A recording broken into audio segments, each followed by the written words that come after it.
En primer lugar, le definiré, para aquellos que no entienden o no recuerdan, lo que es equipos estáticos y equipos rotativos. Luego, hablaré de la importancia de los equipos rotativos en la industria. Luego, entraré a cada uno de los equipos, comenzando con las funciones, características y usos de los compresores centrífugos y de compresores de desplazamiento positivo. Luego diré lo mismo sobre sopladores y ventiladores. Luego sobre bombas centrífugas y bombas de desplazamiento positivo. Luego sobre turbinas de gas, turbinas de vapor. Luego turbinas de gas. Luego turboexpansores. Y finalmente hablaré sobre motores de combustión interna. Obviamente que también trataré de comentar sobre las tecnologías y las tendencias que se están siguiendo en el desarrollo tecnológico de estos equipos, sobre todo por unos factores que en este momento están, desde hace tiempo, pero ahorita están influyendo fuertemente, como es la necesidad de ahorro energético por el efecto de los compromisos tecnológicos de la industria sostenible. El otro factor que está influyendo es la digitalización permanente, la aplicación de la inteligencia artificial y la aplicación del Internet de las cosas. Eso está provocando una revolución industrial y está afectando fuertemente a los equipos rotativos. Y por supuesto que hablaré también sobre las técnicas en materiales, en algunas tecnologías que se están aplicando en otros tipos de máquinas. De todas maneras, hay un próximo webinar que se va a realizar el 27 de este mes de abril, en el cual ya sí profundizaré más la parte de las tecnologías y los impactos que tienen estos cambios tecnológicos o estas tendencias aplicadas hacia los equipos rotativos. Entonces, comenzando con la clasificación de los equipos en la industria, normalmente se suelen clasificar como equipos estáticos y equipos rotativos, entendiéndose como equipos estáticos aquellos equipos industriales que se consideran inmóviles. Ahí viene el nombre de equipos estáticos, como pueden ser, por ejemplo, un tanque, un intercambiador de calor, una columna en una refinería, una tubería, que esos se consideran equipos que no tienen movimiento, no se pueden desplazar. Mientras que los equipos rotativos en la industria se consideran aquellos que generan, consumen o transmiten energía a través de ejes rotativos. Quiere decir que dentro de ellos hay un elemento que está girando. De ahí viene el nombre de equipo rotativo. Y entonces esto, por supuesto, vamos a entrar un poco más en detalle a analizar cada uno de estos equipos o máquinas rotativas. Entonces, en cuanto a las máquinas rotativas, yo las clasifico en tres tipos. Las que generan energía mecánica. Las que generan energía mecánica se les suele llamar motores de combustión interna, pero no todas son motores de combustión interna, porque también ahí entrarían las turbinas de vapor y entrarían los generadores eólicos. ¿Verdad? Las turbinas utilizan, y los motores de combustión interna utilizan combustible, mientras que las turbinas de vapor utilizan vapor de agua y los ventiladores para la generación eólica utilizan el movimiento del aire para su movimiento. Y todas son máquinas rotativas que generan energía, generan potencia. El otro grupo serían las que consumen energía, que normalmente provienen de las anteriores, que serían las bombas, los compresores, ¿verdad? Que son las que más traían también los generadores de electricidad, que son máquinas consumidoras de energía mecánica. Y finalmente, las máquinas rotativas o los equipos rotativos que transmiten energía, reciben energía mecánica y transmiten energía mecánica. Fundamentalmente, aquí entran lo que son las cajas de engranaje, ¿no? Estas es lo que hacen, recibir energía y la transfieren a otra máquina. Nuevamente lo hacen por dos razones. Una es ajustar la velocidad de la máquina generadora de energía mecánica, por ejemplo, la turbina, a la velocidad con la cual está funcionando el generador eléctrico, por ejemplo. O en algunos casos, para distribuir la potencia. sea, para distribuir la potencia hacia dos máquinas distintas. Es lo que se suele utilizar. Por eso que en muchos casos esto se le llaman también convertidores de velocidad o convertidores de par o de torque. Esos serían los tres grupos de máquinas rotativas o equipos rotativos utilizados en la industria. La importancia. Bueno, yo creo que es casi obvio, es fácil de determinar cuáles son las diferentes razones por las cuales hay que conocer muy bien, manejar los conocimientos, manejar las tecnologías, manejar las técnicas de operaciones, las técnicas de mantenimiento de los equipos en la industria. De esta manera voy a repasarles algunos. Por ejemplo, todos los procesos y servicios industriales utilizan máquinas rotativas. O sea, bombas hacen falta, motores siempre van a hacer falta. Y en algunas, dependiendo, pueden utilizar turbinas de gas o turbinas de vapor. Los costos de posesión dentro del ciclo de vida del activo de una máquina rotativa afectan la productividad de la empresa. Por lo tanto, son importantes seleccionarlas adecuadamente, operarlas adecuadamente y hacerle mantenimiento adecuadamente, porque van a afectar los costos de poseer estos equipos dentro del proceso productivo o dentro de la actividad de servicio para aquellas empresas que hacen este servicio. Entonces es importante para la industria debido a que tienen un costo y de alguna forma afectan los ingresos de las empresas. El otro factor de la importancia sería que la confiabilidad, la disponibilidad y la mantenibilidad, que son tres términos que se usan en el caso de la operación y mantenimiento del equipo. La confiabilidad tiene que ver con la probabilidad de falla, ¿no? O la frecuencia de falla. La disponibilidad tiene que ver con la probabilidad de que el equipo esté disponible para las funciones para las cuales está instalado, y la mantenibilidad tiene que ver con la facilidad o la probabilidad de reparar en un tiempo determinado ese equipo. Entonces, esos tres factores afectan la producción, afectan la rentabilidad de la empresa, afectan la seguridad, afectan el ambiente y comprometen los objetivos estratégicos de la empresa. Entonces, es obvio que los equipos rotativos son fundamentales, son muy importantes para la industria.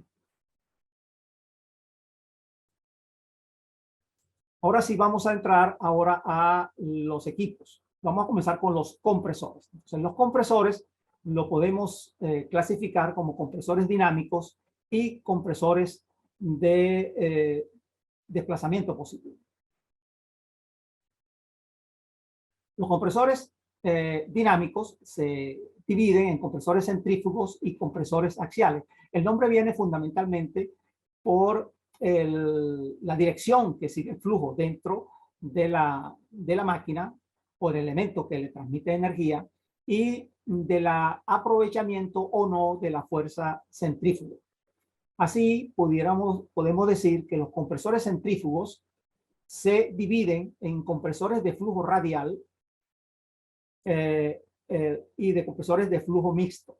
No hay compresores centrífugos de flujo axial, porque el flujo axial es un compresor específico.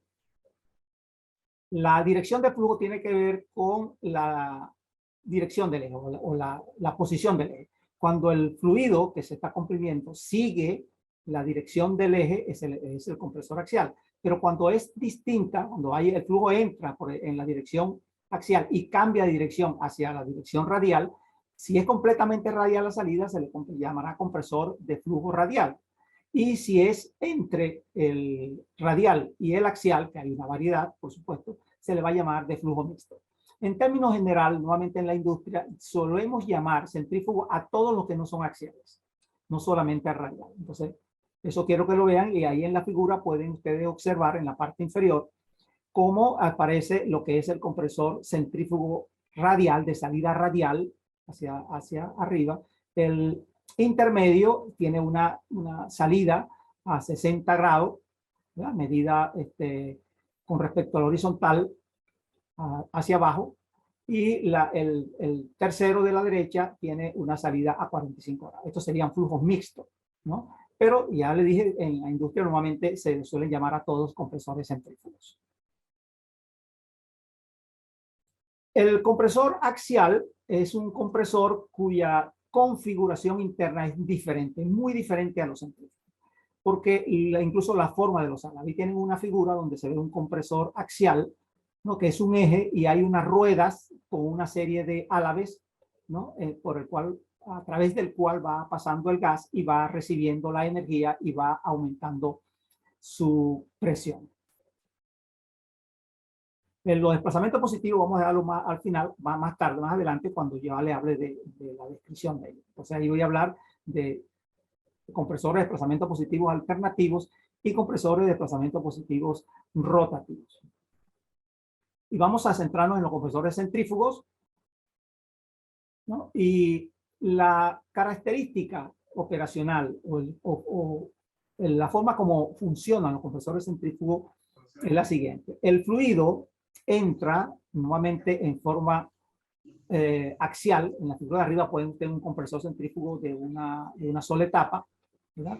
En el cual se observa el impulsor, ¿no? Con sus álabes y sus componentes, la toma de aire, que es la entrada, el rodete, que es la pieza que rueda, la voluta, que es la carcasa que tiene forma de voluta, y el difusor, que es un disco que está justo a la salida del rodete o del rotor y que tiene unos álabes para guiar la salida de ese fluido.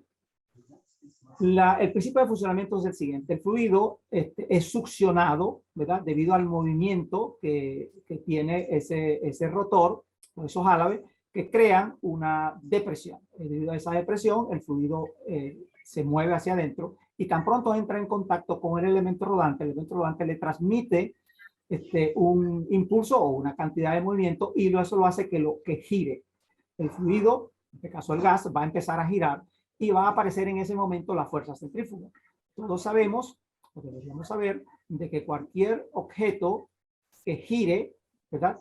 Va a aparecer una fuerza, y una de esas fuerzas es la fuerza centrífuga. Y la fuerza centrífuga es una fuerza que tiende a alejar el objeto que gira desde su centro de rotación, ¿verdad? Y esa fuerza es proporcional a la velocidad angular, con la cual, y por supuesto también de la masa. Entonces el gas es obligado a moverse hacia el exterior y con eso absorbe la energía que le transmite el rotor y adquiere velocidad. Ahora, como a medida que va moviéndose hacia la periferia del rotor, la sección transversal va aumentando y como consecuencia la velocidad tiende a disminuir. Va recibiendo energía, imprime energía cinética, pero también va disminuyendo parte de esa velocidad y como consecuencia incrementa su presión. A la salida del impulsor ya tiene una cierta presión, pero tiene todavía muchísima energía cinética y es necesario transformar esa energía cinética en presión y para eso está la zona del difusor. El difusor es una sección amplia con álave o sin álave y entonces al entrar el fluido a una velocidad y ver un aumento de la sección disminuye más su velocidad y aumenta la presión. Luego entra en la zona de la voluta en el cual todavía sigue disminuyendo su velocidad y sale con una presión requerida de acuerdo a las condiciones operacionales y de diseño de la máquina. La figura de abajo es una figura de un compresor multietapa en el cual se observa que no hay un solo impulsor, sino que hay varios impulsores colocados a lo largo del eje. ¿Verdad? Y lo que va a ocurrir aquí es que el fluido o el gas va a ir recibiendo incremento de presión a medida que va pasando a través de cada uno de estos impulsores. Por supuesto que un compresor multietapa se utiliza para elevar mucho más la presión que un compresor de una sola etapa. Los componentes adicionales ya tiene que tener siempre los apoyos, como cojinetes. Normalmente los compresores grandes tienen cojinetes de deslizamiento o cojinetes planos. Tienen que tener sellos para evitar que el gas pueda pasar del eje hacia la parte de los cojinetes y donde está la parte de lubricante. Hay una serie de configuraciones de sellos. Entonces esta máquina, este es el principio de funcionamiento. Ahora, las características. La característica de los compresores centrífugos es que son máquinas comparadas, por ejemplo, con otras que se utilizan para comprimir, como los compresores reciprocantes o alternativos, son de bajo peso. Manejan alto caudal, ¿verdad? Comparado con un compresor de desplazamiento positivo. Tienen una eficiencia relativamente alta, 80-90% de eficiencia comparando la energía que reciben y la energía que recibe el fluido. Tienen una alta confiabilidad, ¿verdad? Y requieren de bajo mantenimiento. No requieren una cimentación, o sea, una instalación donde se van a ubicar muy especial, los reciprocantes o alternativos sí. No, no son aptos para compresiones. Sin embargo, se han desarrollado algunos compresores que son capaces de alcanzar presiones muy altas con una tecnología muy específica. Son sensibles al cambio de la composición del gas. Esto también es un factor muy importante. Como toda turbomáquina, son diseñados para una condición específica. Y tan pronto cambia esa condición operacional, en la eficiencia de la máquina disminuye. Y una de las cosas que afecta bastante a un compresor centrífugo es que cambie su composición. ¿Qué quiere decir esto? Que cambie su densidad o cambie su el peso específico o que cambie su peso molecular. En el caso, por ejemplo, de compresión de gas natural, que el gas natural puede cambiar con el tiempo, la aplicación de industria petrolera, se han conseguido casos que han tenido incluso que cambiar el compresor porque las eficiencias se hacen muy bajas y no es rentable. O genera algunos problemas mecánicos, que después es una carga importante para la sección de mantenimiento. Otra característica es que trabaja a muy alta velocidad. O sea, no se puede operar con máquinas de baja velocidad para que puedan tener una eficiencia alta y producir la energía que se requiere. Y dentro de sus problemas fundamentales está que aparece el fenómeno de surge, es un fenómeno de inestabilidad de flujo que genera una vibración axial y puede romper el compresor y que tiene que tener sistema de control para evitar de que el fluido entre en esa condición. Nuevamente esa condición ocurre cuando el compresor está operando a bajo flujo. A bajo flujo tiende a producirse ese fenómeno de surge. El otro problema que tienen este tipo de compresores es el fenómeno de estancamiento, que no es un problema grave. El problema de estancamiento es que si nosotros tratamos, abrimos, vamos a decir, el flujo, la tubería de descarga para aumentar el flujo, llega un momento en el cual ya él no da más flujo, no puede dar más flujo, debido a unas razones aerodinámicas. Esto quiere decir que cuando dentro del compresor centrífugo se alcanza la velocidad del sonido en alguna parte, se produce una condición que se llama onda de choque. Y eso impide de que el flujo pueda seguir aumentando y se mantiene constante. Eso no genera un problema grave en cuanto a problemas de falla, pero sí un problema operacional. Entonces, nuevamente, los compresores centrífugos se operan en un cierto rango en el cual se obtiene una buena eficiencia, se evita el problema del surge, que es un problema de inestabilidad a bajo flujo, y la máquina se opera adecuadamente. Quizás desde el punto de vista de diseño y operacional, lo que hay que tener claro en este tipo de máquinas que se usan mucho en la industria es que la condición de máxima eficiencia está muy cerca de la condición de surge. Entonces, en las máquinas industriales, las máquinas grandes industriales centrífugas, los sistemas de control son bastante sofisticados y bastante avanzados. En este sentido, incluso hay desarrollos de tecnología últimamente en este área de control para evitar que pueda presentarse algún problema. En cuanto al uso de esta máquina, esta máquina, por supuesto, se utiliza para comprimir altos flujos de aire. Se usa compresores centrífugos como parte de las turbinas de gas. Ya les explicaré lo que son las turbinas de gas para aquellos que no las conocen. Se usa como turbocompresores en motores de combustión interna. Se usa en la industria de petróleo, petroquímica, y se usa en refrigeración, en la parte de compresores en refrigeración. En cuanto a los compresores de desplazamiento positivos, tendríamos los alternativos y los rotativos. Y de los alternativos tendríamos los reciprocantes, los de pistón, que se utilizan mucho en la industria petrolera y en las industrias que hay que manejar altas presiones. También tenemos los de diafragma, que también son alternativos, pero manejan menos presión, ¿no? Tienen una ventaja con respecto al reciprocante, que la vamos a ver más ahorita, un poquito más en detalle, de que el pistón no entra en contacto con el gas. Entonces, cuando aquellos procesos en el cual no me interesa que el desgaste del pistón, ¿verdad?, forme parte del gas, ¿verdad?, porque necesito un gas limpio, como cuando yo tengo un proceso de obtención de oxígeno para hospitales, no me interesa que la compresión sea con un compresor de pistón. Entonces puedo usar compresores de diafragma, ¿no? Y en el caso de rotativos, son aquellos que el alternativo viene de que el elemento que suministra la energía tiene un movimiento alternativo, tiene un movimiento de pistón, mientras que el rotativo usa elementos rotativos, ¿verdad? No alternativos, como ven ustedes ahí el compresor de tornillo, que usa 2 tornillos para impulsar el gas desde un lado hacia el otro. Tienen los de lóbulos, tienen los de scroll, que se usa fundamentalmente en la refrigeración para comprimir, los de paletas, y tienen también los de paleta a la derecha y a la izquierda son los de paletas con líquidos, ¿no? Vamos a ver la característica de cada uno de estos compresores usados en la industria. Y después al final vemos la comparación para que ustedes, los que no sepan, dónde se utiliza uno y dónde se utiliza otro. Le voy explicando sí las ventajas y las características para la hora de que ustedes tengan que trabajar con este tipo de compresores, este tipo de máquinas.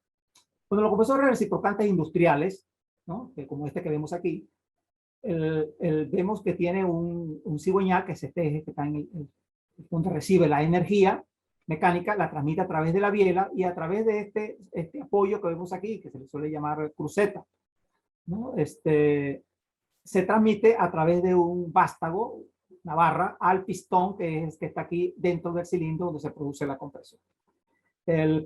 Hay compresores que comprimen de un solo lado y hay compresores que comprimen de los dos lados y eso se le llaman de doble.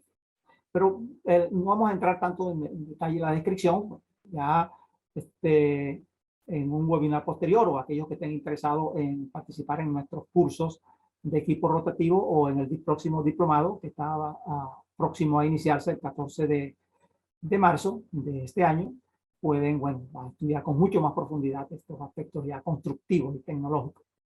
Pero sí las características, sí es importante que en este webinar, que es, por ejemplo, en el caso de los compresores reciprocantes, no tienen límite de presión de descarga. Eso sí es importante.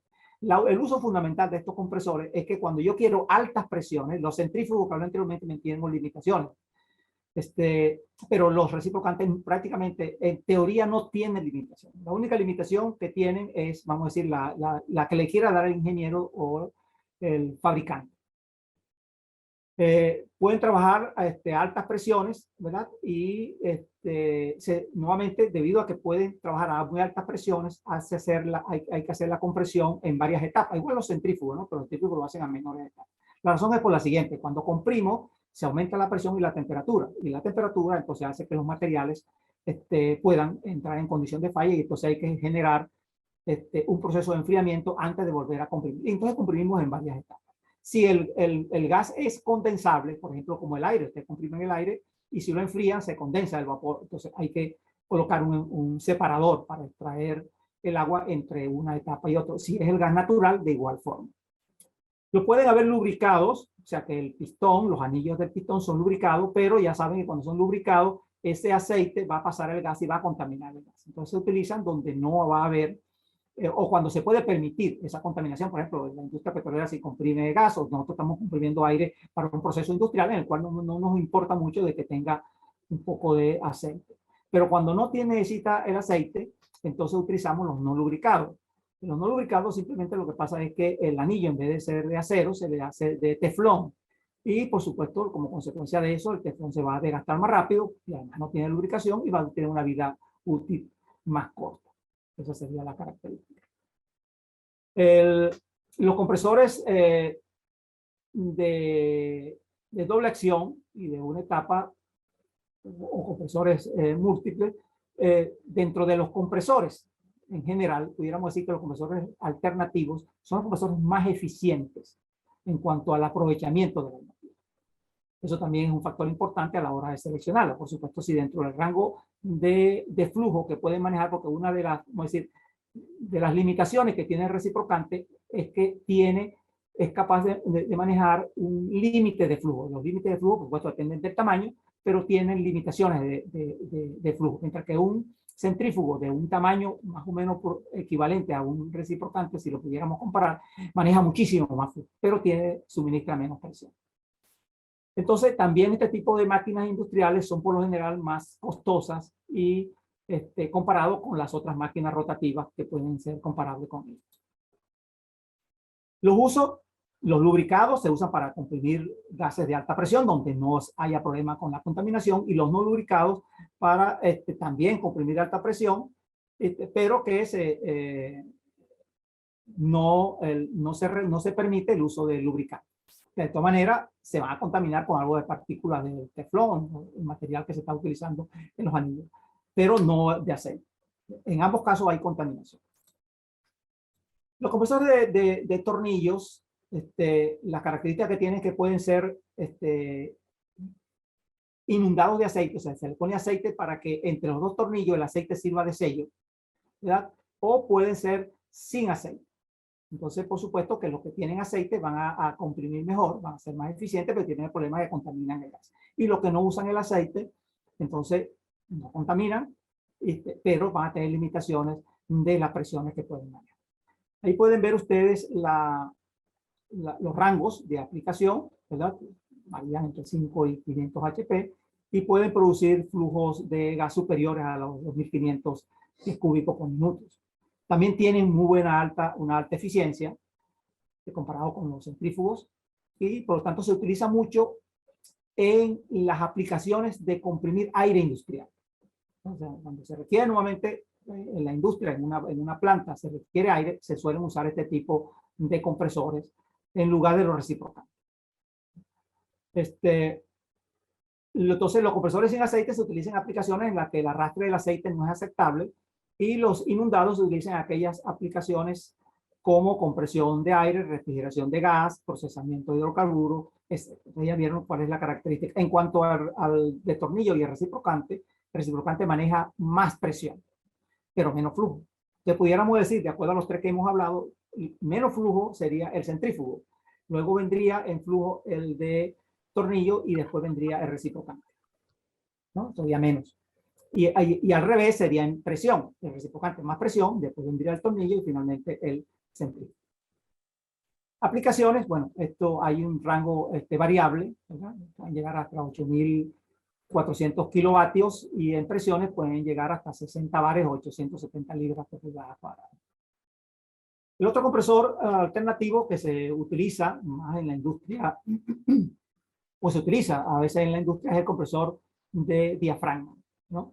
La característica de este compresor, ¿verdad?, es que el fluido no entra en contacto con el pistón. Entonces, resuelve el problema de la contaminación que tiene el alternativo y el que tiene de tornillo. Entonces, si yo necesito comprimir un gas en el cual no debe contaminarse, ¿verdad? Como el caso que le puse, estoy produciendo oxígeno para la industria, para los hospitales, ¿no?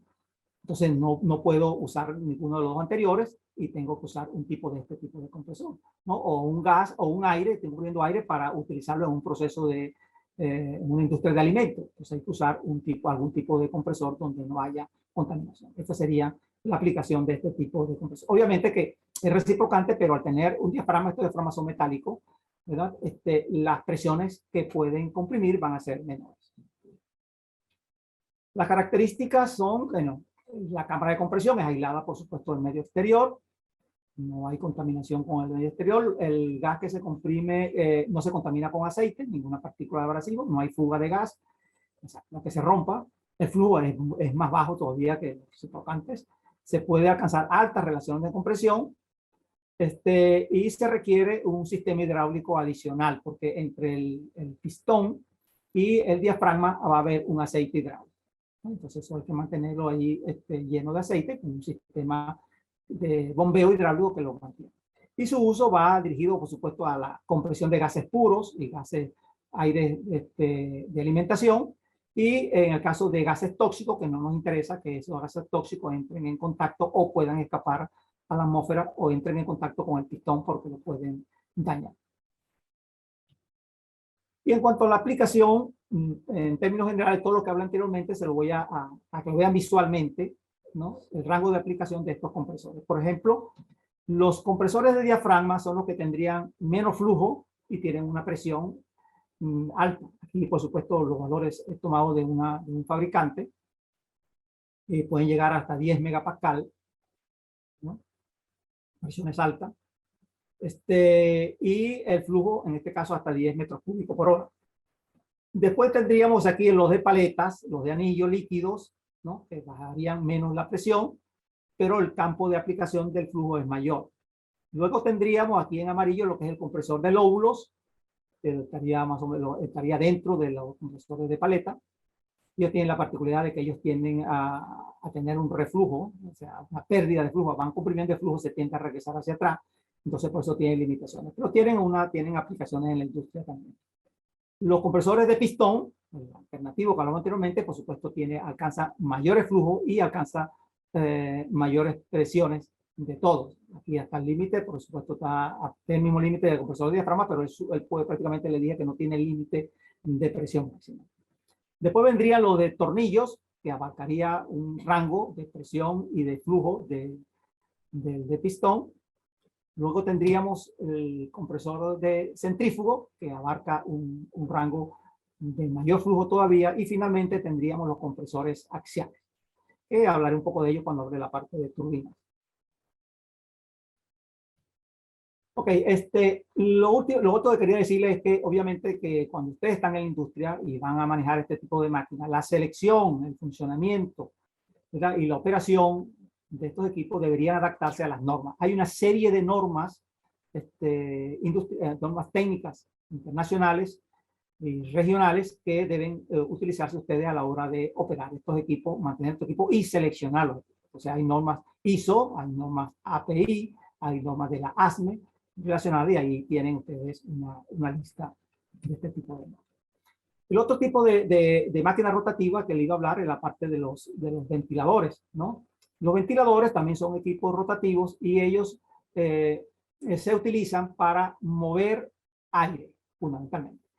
¿Cuál es la diferencia entre un ventilador y un compresor? La presión de flujo que maneja. El ventilador prácticamente recibe el flujo a la presión atmosférica y lo descarga a la presión atmosférica. Desde el punto de vista técnico, de acuerdo a la norma, se considera que cuando la presión de descarga llega hasta 2 libras, como se indica ahí, se le llama ventilador. Pero cuando pasa de 2 y puede llegar hasta 10 libras el incremento de presión, entonces él pasa a ser un soplador.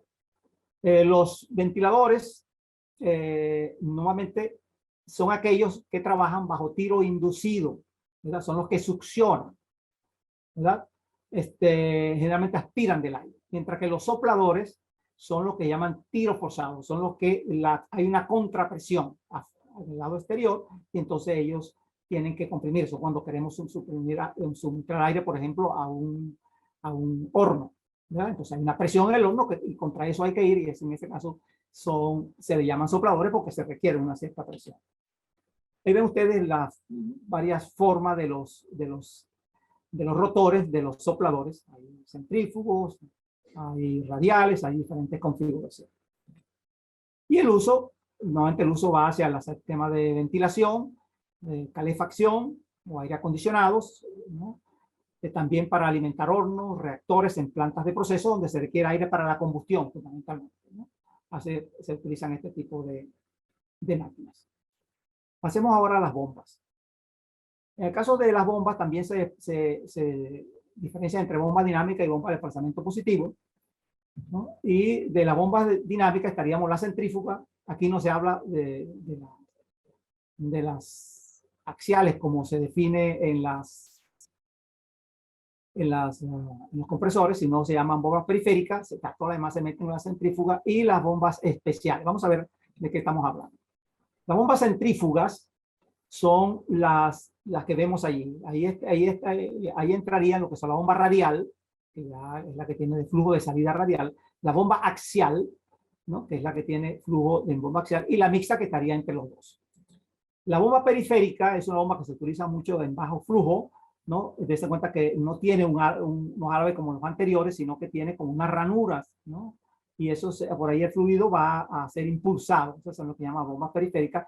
Y por supuesto también hay una serie de bombas especiales, ¿no? Eyectores, bombas electromagnéticas, bombas que utilizan el aire o el gas para subir un fluido, que se usan en la industria petrolera para lo que es el levantamiento artificial. Y en el caso de desplazamiento positivo, bueno, la misma, son el equivalente de la industria de las bombas de los compresores. Entonces tenemos las reciprocantes, las de engranaje, la de tornillo, la de paletas, la de lóbulos, la de pistón circunferencial y la peristáltica, que es una manguera que se va comprimiendo y con un elemento que gira, y al girar va desplazando el fluido. La cual es la característica fundamental de las bombas de desplazamiento positivo, igual que los compresores de desplazamiento positivo, es que el flujo es continuo. Perdón, es alterno, es discontinuo. El continuo son las dinámicas, las centrífugas y las periféricas, mientras aquí el flujo es discontinuo, y eso hace como consecuencia de eso, de que la presión fluctúe.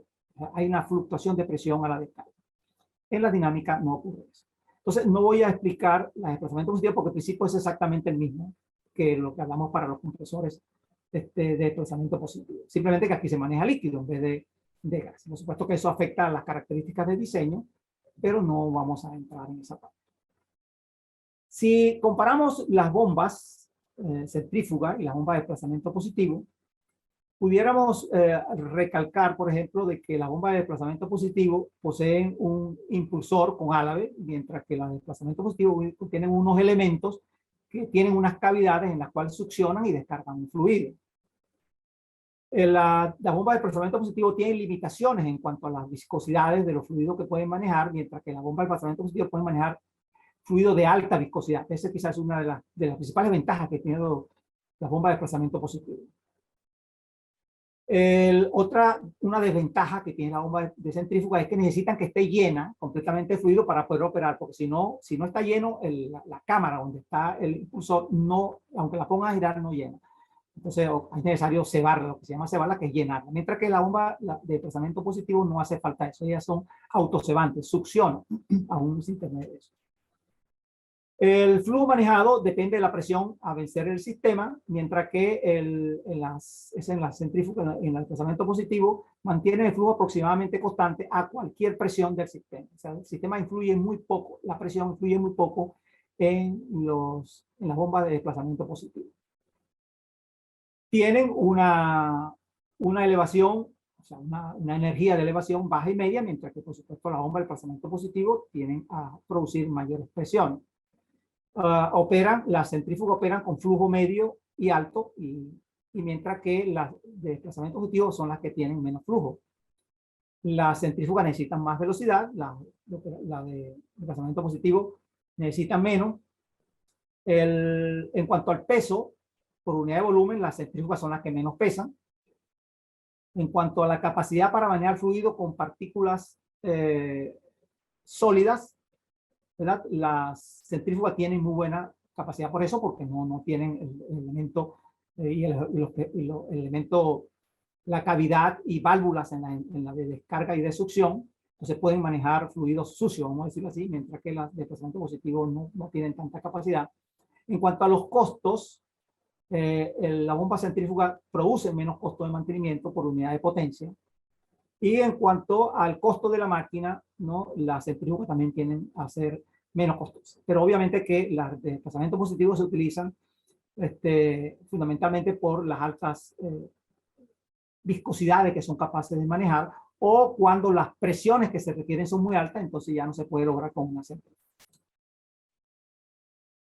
Ok, el principio de funcionamiento de la bomba centrífuga es el mismo que hablamos, que describí en el caso del compresor. En el caso que es un líquido que entra y va a recibir de igual manera energía cinética y energía de presión, y al salir va a pasar a un difusor donde va a adquirir más presión o una voluta.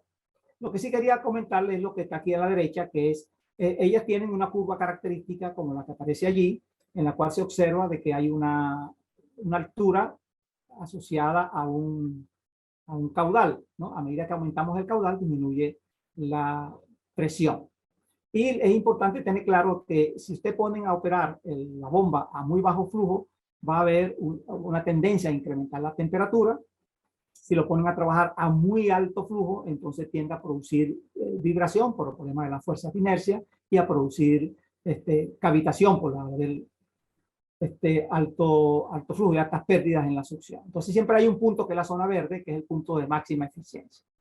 Entonces esa curva la puse ahí para que ustedes vean los diferentes factores operacionales y de mantenimiento que se pueden presentar en una bomba centrífuga, y puedan analizarlo en caso de que se le presente un problema. Entonces siempre existe un un flujo mínimo térmico, que debajo de él no se puede pasar porque entonces se aumenta mucho la temperatura. Existe un caudal mínimo donde se pueden producir problemas de cavitación y existe, por supuesto, un caudal óptimo, que es el punto B. En cuanto a los tipos de bomba, bueno, aquí van a ver, voy a ir un poco rápido con esta parte para que vean los diferentes tipos de bombas, ¿no? Pero realmente hay una variedad grande de bombas centrífugas. La bomba de succión frontal, ¿no? Que es la que más se utiliza en la industria, tiene un rango limitado porque normalmente tienen un solo impulsor, ¿no? Y luego tienen en vez de ser horizontal, la vertical, que es la misma anterior, pero con el impulsor invertido. Entonces, las características son las mismas y, por supuesto, las normas que se aplican también son diferentes, ¿no? Las características. Tienen las bombas horizontales multietapas partidas axialmente, que dice que yo puedo despejar la tapa de arriba, ¿no? De la tapa de abajo. La bomba multietapa se utiliza cuando se tienen altas presiones, porque tienen muchas etapas, ¿no? Aquí te pueden trabajar hasta 100 bares o a 1450 psi, incluso hasta más. Y tenemos las multietapas que son partidas radialmente, ¿verdad? En vez de ser horizontal, hacer radialmente tienen la particularidad que pueden manejar todavía mucho mayor presión, ¿no? Esa sería la característica de ellos. En cuanto a otro tipo, tenemos las bombas de doble succión, bombas que tienen un impulsor, pero que succionan por ambos lados. Como se puede ver aquí en la figura de la derecha. Succionan por el lado derecho y succionan por el lado izquierdo y tienen una sola descarga. ¿Cuál es la razón de esta bomba? Esta bomba se utiliza cuando yo necesito alto flujo, pero no necesito tanta altura, tanta presión, porque si necesito alta presión, uso una multietapa, o sea, comprimo con una bomba y luego comprimo con la otra bomba o con varios impulsores. Pero cuando yo necesito baja presión, pero necesito más flujo, entonces lo que hicieron los fabricantes fue diseñar en un solo eje dos bombas. O sea, como poner dos impulsores, una espalda contra espalda.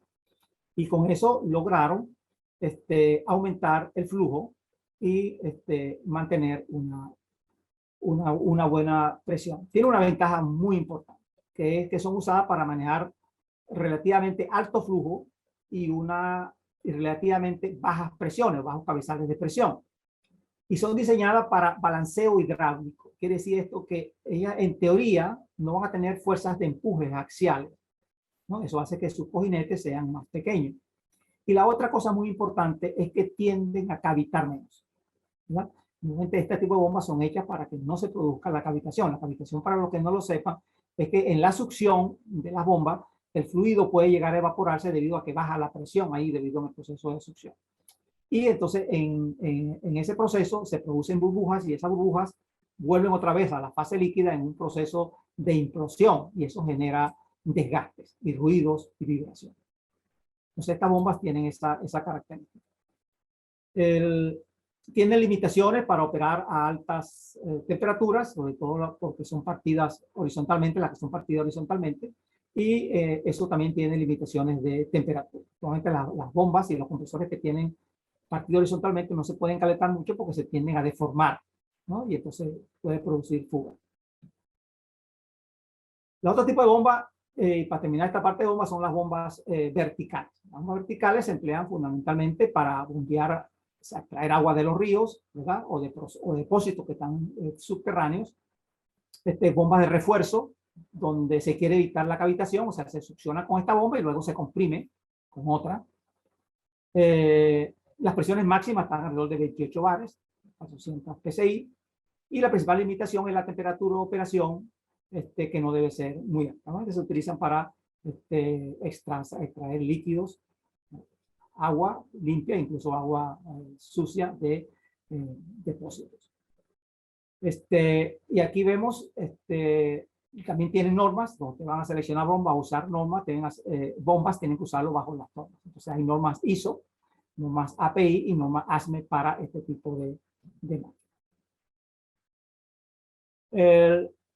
Lo que quisiera hacerle referencia a la parte de este tipo de bombas en utilización es que hay dos cosas que ustedes tienen que tener claro en una bomba.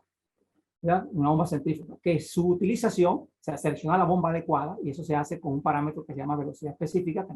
Esto no voy a entrar mucho en detalle, pero ya está definido. La bomba específica le define cuál es el tipo de salida de fluido que hace falta, si es radial, si es axial a 40, 50, 60, 100, o es axial, cuál es la que hace falta. ¿Por qué? Porque dependiendo, ¿verdad?, de el tipo de flujo mixto, radial o axial, la eficiencia va a ser distinta. Como se puede ver en la figura de la derecha, o sea, en función de la velocidad específica, que es que define la característica de la bomba, de acuerdo al tipo de flujo, va a haber la eficiencia. Se cuenta que, por ejemplo, las bombas que tienen una velocidad específica entre 500 y 1000 tienen una eficiencia que la sube, pero las que tienen 3000 tienen una eficiencia máxima por ahí a ese valor. La idea es esa. O sea, si ustedes colocan la bomba que no es adecuada porque hubo cambio de condiciones operacionales o porque se rompió la bomba que existía y instalaron otra y no colocaron exactamente la misma, cambió el flujo, cambió el H, que es el incremento de presión, o cambiaron las RPM, cambian la velocidad. Y eso hace que cambie la eficiencia. Y si cambia la eficiencia, ¿verdad?, también puede cambiar la condición operativa y eso puede generar los problemas que hablamos anteriormente en las gráficas que le mostré por aquí atrás. Aquí, ¿eh? El punto de operación está en la parte verde y puede moverse hacia la izquierda o hacia la derecha. Entonces es importante tener esa parte. Y eso hay que verificarlo cada cierto tiempo o cuando hay un cambio de flujo, un cambio de altura o cambio de la bomba o cambio operacional. Y la otra parte es la parte operacional, ¿no? O sea, cómo está funcionando la bomba, hay que tener esa parte. Aquí tiene que ver de que la bomba debe operar siempre cerca de su punto de máxima eficiencia. Y eso va a depender de la curva del sistema. La curva del sistema es decir, la resistencia que ofrece las tuberías, los codos donde va a circular el fluido, la introducción y descarga, y eso va a llevar a que la bomba opere en un punto específico que es el punto, debería operar en el punto de máxima eficiencia, pero si cambian las condiciones, va a moverse a lo largo de esta curva y acuérdense que pueden presentarse problemas. Eso es lo que quería repasarles en la parte de las bombas. Ahora, la otra bomba, la otra máquina es la turbina de vapor. La turbina de vapor es una máquina relativamente sencilla porque lo que tiene es un rotor, ¿no?, que mueve dentro de una carcasa y su objetivo es producir energía a través del vapor. No voy a entrar en la parte tecnológica. Lo que sí necesita es que venga vapor desde el exterior, de otra fuente, de una caldera, y para utilizarlo. Y se utiliza fundamentalmente en generación de electricidad y accionamiento de compresores y bombas. Hay una serie de tecnologías internas que no vamos a entrar por el tiempo disponible. La otra serían la otra máquina que quería hablarles es de la turbina de gas. Esta máquina es muy utilizada. Ya hemos entrado ahora en las máquinas, estamos en las máquinas generadoras de electricidad, generadoras de potencia, perdón. Ya hablé de la turbina de vapor, ahora de la turbina de gas, cuyo principio de funcionamiento consiste en que necesito quemar un combustible para extraer la energía, pero para extraerle esa energía, de acuerdo a los principios termodinámicos, debo comprimirlo previamente. Entonces usa un compresor, que es un compresor axial. El fluido va a seguir la dirección que ustedes ven en la flecha azul. Va a ser comprimido y va a entrar a la cámara de combustión. En la cámara de combustión se va a producir la combustión y de allí va a pasar hacia la turbina propiamente dicha. Estas tres ruedas que se ven aquí son los ejes, son las ruedas que tienen los álabes que al recibir el fluido comprimido y a alta temperatura, que llamamos a alta entalpía, se va a expandir aquí y va a poner en movimiento estas ruedas. Y de esa forma se aprovecha la energía. Estas máquinas son muy utilizadas cuando se requieren altas potencias, porque una ventaja que tiene la turbina de gas es que tienen una alta potencia por unidad de peso. ¿Verdad? Entonces, cuando se requiere mucha potencia, muchísima potencia y poco peso, por ejemplo, en el caso de aviación o en el caso de la industria, que yo necesito mucha potencia, no voy a usar un poco de motores diésel, sino uso una sola máquina, entonces utilizo una turbina. Cuando la potencia es pequeña, no uso una turbina de gas. Utilizaría una turbina pequeña. En el caso donde yo tenga disponible vapor, utilizo la turbina de vapor. Las turbinas de gas pueden ser industriales o aeroderivadas. Las industriales son máquinas diseñadas para una condición operativa, son las que se utilizan, por ejemplo, para generación de electricidad, que se ponen a girar a unas revoluciones determinadas Y las aeroderivadas son unas máquinas que se trajeron de la tecnología de aviación hacia la industria. ¿Cuál es la razón por la cual se trajo esta aeroderivada?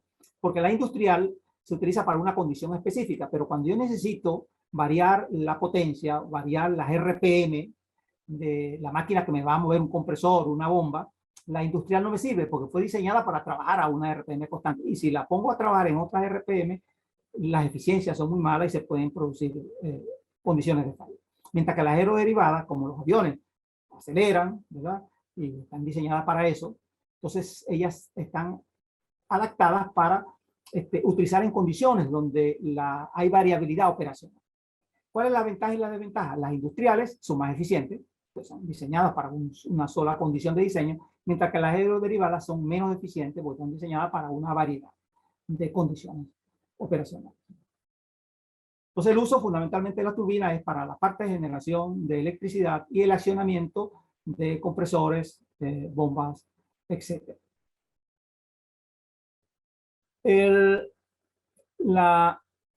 La otra máquina que le había dicho que iba a hablar era los turboexpansores. Un poco se habla en la parte de equipo rotativo porque su aplicación es muy específica. En la industria se ve muy poco, se ve más en la industria criogénica o la industria de licuefacción.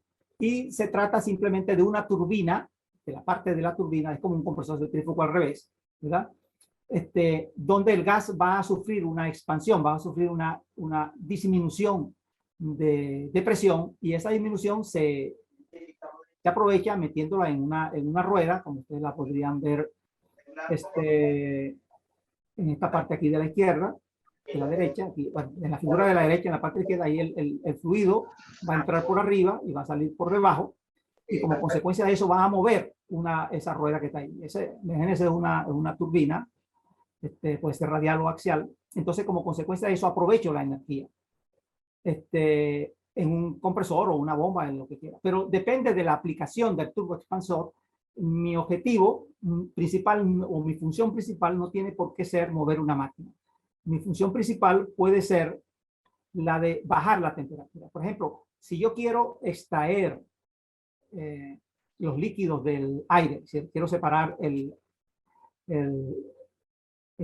oxígeno, quiero separar el helio, ¿no?, del aire, entonces lo que voy a hacer es pasarlo a través de comprimirlo, pasarlo a través de un turboexpansor, y debido a esa expansión isentrópica va a haber una disminución de temperatura muy fuerte, ¿verdad? Entonces puedo bajarlo a temperaturas criogénicas y separar eso. En el caso de la industria del gas, se utiliza para separar los componentes del gas natural, como el propano, el butano, que se utilizan en la industria, en el sector de motores. Eso se separan usando este tipo de máquinas. Son máquinas también relativamente sencillas en principio, pero por supuesto tienen sistemas de lubricación y toda una serie de componentes. Y finalmente, la última máquina que quería hablarles son los motores. Los motores de combustión interna vamos a separarlos en motores de diésel y motores de encendido por chispa, ¿no? En el cual entran los motores de ciclo Otto, se le llaman motores de gasolina, y entran también los motores de gas, en función del combustible que estén manejando. El principio de funcionamiento lo pueden ver en esa figura que se ven moviendo allí, donde el pistón succiona, comprime y produce la combustión y luego descarga. Ese es el principio de funcionamiento de esta máquina. Pero bueno, en términos generales, en función de las características, que es lo que yo quería hablarle en este webinar, es que estas máquinas tienen una característica fundamental, ¿no?, por la cual son utilizadas. Ellas pueden, como motores de combustión interna, por supuesto que tienen un campo de aplicación en el cual las turbinas no pueden entrar, para el caso de bajas potencias o potencias mínimas. Entonces, los motores alternativos tienen esa particularidad. Pueden ser, usar varios tipos de combustible, pueden trabajar en diferentes condiciones operacionales, cosas que tan fácil que no pueden hacer las turbinas. Entonces, de allí que estas máquinas sean ampliamente utilizadas en la industria y en otros sectores que no son industriales. Entonces, de allí está su particularidad en el uso de este tipo de métodos. Por supuesto que su tecnología también se está viendo afectada por los problemas de emisiones, los problemas de buscar eficiencia en el aprovechamiento de esta energía, y hay una serie de tecnologías que se están desarrollando en este área. Dentro de estos motores también podemos clasificarlo en los motores de 4 tiempos y 2 tiempos, y debería separarlo porque quizá algunos no tengan muy claro cuál es la diferencia entre estos dos motores. El motor de 4 tiempos, ciclo termodinámico, ¿verdad? De succionar el aire, comprimirlo, quemarlo con el combustible y luego expandirlo, se hace en 4 desplazamientos del pistón, como se ve en la figura de la derecha. Para eso requiere de válvulas, mientras que el de la figura de la izquierda es un motor de 2 tiempos, y para que pueda hacer esto quiere decir que el ciclo se hace en 2 desplazamientos del pistón, en una subida y bajada, y como consecuencia de eso hace falta que la entrada se haga por la parte inferior, ¿verdad? Y sea el pistón quien controla la entrada del fluido a la cámara de combustión. Entonces, tampoco voy a entrar mucho más en detalle en esto, pero la diferencia entre los dos sí es lo que quiero, las características importantes. La diferencia de los dos es que el motor de 2 tiempos tiene una ventaja fundamental, que en una vuelta produce potencia. El de 4 tiempos necesita 2 vueltas. Por lo tanto, si ustedes necesitan, tienen 2 motores, uno de 2 tiempos y de 4 tiempos, y el de 2 tiempos gira a la misma velocidad que el de 4 tiempos, el de 2 tiempos da el doble de potencia, aproximadamente, no exactamente igual porque las máquinas no son idénticas, pero como por cada 10 vueltas, el motor de 2 tiempos ha producido 4 combustiones, 4 liberaciones de energía, mientras que el motor de 4 tiempos ha hecho 2. Esa es la diferencia fundamental. Y la utilización de ello va a depender, por supuesto, de los factores que la condicionan. ¿Cuáles son los factores de condición a los motores actualmente? Los consumos de combustibles, las emisiones de contaminantes, ¿no? Entonces, en cuanto al consumo de combustible, el motor de 2 tiempos tiene una desventaja si es de encendido por chispa, que ellos tienden, hay un momento en el cual, si se pueden ver aquí en la figura de la izquierda, hay un momento en el cual la lumbrera de succión, esta que está aquí, y la lumbrera de escape se encuentran comunicadas. Por lo tanto, si estoy admitiendo una mezcla de aire-combustible, como ocurre en los motores de encendido por chispa de gasolina, se va a cortocircuitar, se va a pasar gasolina o gas hacia el escape. Eso hace que pierda la eficiencia. Mientras que el motor de 4 tiempos no tiene ese problema, ¿verdad? Porque está todo bien diseñado, que las válvulas abren y cierran cuando se les diseñó. Esa es una desventaja desde los 2 tiempos, pero el de 2 tiempos ya tiene la ventaja en cuanto a la potencia específica, potencia por unidad de revoluciones, ¿no? Y potencia por unidad de tamaño. Esa sería, y en cuanto a la contaminación, igual de 2 tiempos tiene el problema de la contaminación si es encendido por chispa, porque también gasolina va a tirarse a la calle, o gas se va a tirar a la calle. Ahora, el motor de 2 tiempos sí tiene una ventaja. Si estoy usando diésel, lo que se emite el diésel es aire, y al emitir aire, entonces el cortocircuito va a ser de aire, eso no contamina, y entonces porque se inyecta en la parte de arriba, después que ya el pistón está arriba, el combustible, y no hay la pérdida de combustible, y ni la pérdida de contaminante. En conclusión, 2 tiempos son buenos, ¿verdad? Para diésel, ¿no? Y son malos para potencia por unidad de tiempo, ¿no? Bueno, no, potencia por unidad de tiempo no, porque lo voy a confundir. El motor de 2 tiempos tiene la ventaja que a la misma velocidad, a la misma RPM, produce el doble de potencia. ¿Dónde se usan los motores de 2 tiempos? Fundamentalmente en pequeñas cilindradas por la simplicidad, ¿no? Cortagramas, cosas de esas, moderadores de electricidad muy pequeños, porque a lo que importa ahí es el costo, aunque con las regulaciones ambientales ya prácticamente no se ven. Pero en altas potencias, para mover barcos, mover generadores de electricidad, entonces se usan 2 tiempos diésel, porque usan aire, entonces allí no hay problema con las pérdidas de combustible y el cortocircuito de combustible. Entonces se utilizan ese tipo de máquinas. Y en el rango intermedio, entre esas muy pequeñas y la grande, están los motores de 4 tiempos. ¿verdad? Que son los que utilizamos entonces, motores de gasolina, que son los que se necesitan allí por la alta rapidez con la cual acelera, que es la ventaja que tiene la gasolina con respecto al diésel, acelera muy rápido. Si yo necesito un vehículo, un motor para acelerar muy rápido, lo pongo de gasolina, no lo pongo diésel porque es más lento. Entonces ahí está el motor de 4 tiempos en su nicho, ¿no? Natural.